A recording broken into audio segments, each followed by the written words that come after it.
धन्यवाद संचालन कर रहे हमारे मंडल मंत्री जी। आज के इस प्रदर्शन की अध्यक्षता कर रहे प्रयागराज मंडल के मंडल अध्यक्ष आदरणीय श्री मान सिंह जी, हमारे अखिलेश भैया, आलोक सहगल जी, हमारे सभी मंच पे बैठे हुए पदाधिकारीगण, महिला शक्ति और हमारे सामने बैठे हुए हमारे सभी साथियों,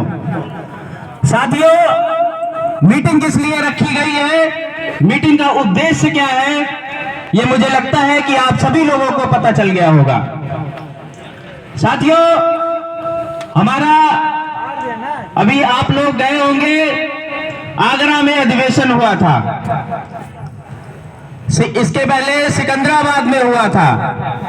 आप लोगों ने देखा होगा साथियों कि हर जगह सबसे पहला मुद्दा एनपीएस रखा गया था। और साथियों, एनपीएस का सबसे पहले मुद्दा रखने वाला हमारा संगठन एनएफआईआर और एनसीआरएस है। इस बात को मैं दावे के साथ साथियों आप लोगों के सामने रख रहा हूं, क्योंकि संगठन तो बहुत सारे हैं।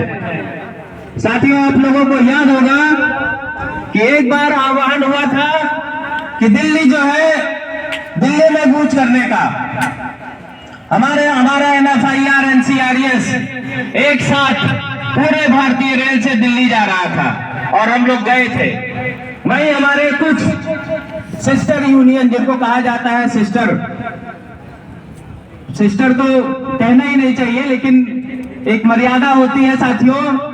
वहीं हमारे उनके बड़े बड़े नेता जो कहीं लखनऊ में विरोध कर रहे थे तो कहीं गोरखपुर में विरोध कर रहे थे, वो कर्मचारियों को दिखा तो रहे थे कि हम विरोध कर रहे हैं भारत सरकार का, लेकिन साथियों जहां करना चाहिए वहां नहीं कर रहे थे। जहां दिल्ली में आवाज उठानी चाहिए थी वहां नहीं उठा रहे थे, क्योंकि उनको चाहिए था टिकट। आप लोग सब लोग जानते हैं साथियों, हम भारत सरकार का मुर्दाबाद कर रहे हैं आपके लिए, लेकिन वो नहीं कर रहे हैं, वो केवल पीठ पीछे करते हैं। अभी लखनऊ में मीटिंगें हुई थी, आप लोगों ने देखा होगा साथियों, उनके महामहिम हमारे भारत सरकार का मंच साझा कर रहे थे, आप लोगों को याद होगा साथियों। तो इस तरह के लोगों से बचना है साथियों। बात हमारे एनपीएस की हो रही है, तो मैं एक चीज आप लोगों को जो है बताना चाहता हूं साथियों, कि आज जो लड़ाई हम लड़ रहे हैं, आज जिसके लिए हमारा संगठन जगह जगह पे मंच लगा के एनपीएस का विरोध कर रहा है, उसको शुरू करने वाला कौन था साथियों?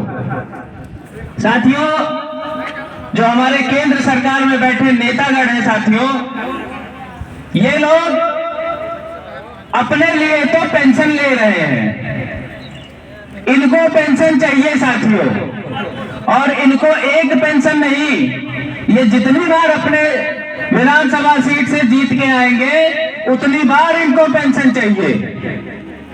लेकिन जब देने की बात आती है, हम लोगों की बात आती है साथियों, तब इनको पेंशन नहीं देना है। मतलब हम तो खुद खाएंगे, लेकिन आप सबको भूखा रखेंगे। हमारे लिए एनपीएस है साथियों, और उनके लिए ओपीएस है। इसके पहले अभी किसान भाइयों ने जो है विरोध किया था, उनको जबरदस्ती जो है लाभ दे रहे थे, उसी तरह से साथियों हमको जबरदस्ती एनपीएस दिया जा रहा है। अरे इतना लाभ है तो आप भी एनपीएस में आओ ना, आप क्यों ओपीएस में आ रहे हो? अगर लाभ चाहिए तो लाभ आप भी लो। आज देखिए महंगाई किस तरह से बढ़ी हुई है साथियों, हम लोग उनकी नजर में अमीर है। अभी व्हाट्सएप पे एक मैसेज चल रहा था, संसद भवन में जो कैंटीन बनी हुई है साथियों, उसके रेट का 1 रुपए की एक चाय, ये नेतागण के लिए है साथियों। आपको 10 रुपए 5 रुपए में मिलेगी, 15 रुपए में फिश फ्राई, 25 रुपए में चिकन। ये बताइए कि भारत के किसी भी जगह पे, किसी भी कोने में आज क्या ये रेट संभव है? लेकिन साथियों उन गरीबों को ये दिया जाता है और उन गरीबों को ओपीएस भी दिया जा रहा है।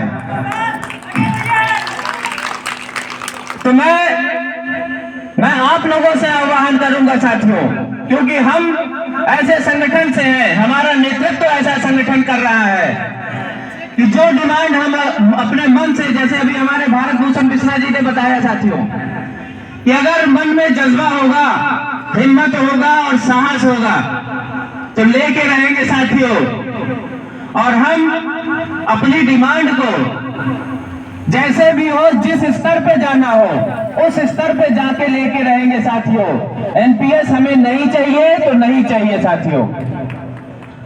अभी हमारे बहुत सारे वक्ता को जो है बोलना है साथियों, लेकिन लास्ट में मैं साथियों अपने उन नौजवान साथियों से एक बार कहना चाहूंगा, जो मैं आगरा में भी बोला था साथियों, कि द्वंद्व कहां तक पाला जाए, द्वंद्व कहां तक पाला जाए, युद्ध कहां तक टाला जाए, और तू भी है राणा का वंशज, फेंक जहां तक भाला जाए।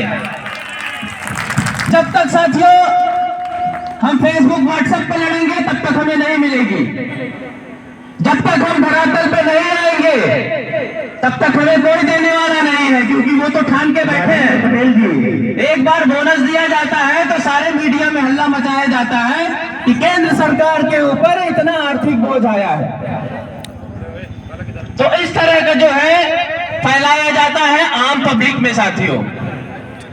तो वही जोश भरना होगा साथियों, वही हुंकार भरनी होगी और वही भाला फेंकना होगा कि जो जाके सटीक निशाने पे लगे साथियों। इन्हीं सब बातों के साथ मैं अपनी वाणी को विराम देता हूं और धन्यवाद देता हूं प्रयागराज की धरती को कि जिन्होंने जो है मुझे इस मंच पे जो है बोलने का अवसर दिया। धन्यवाद साथियों।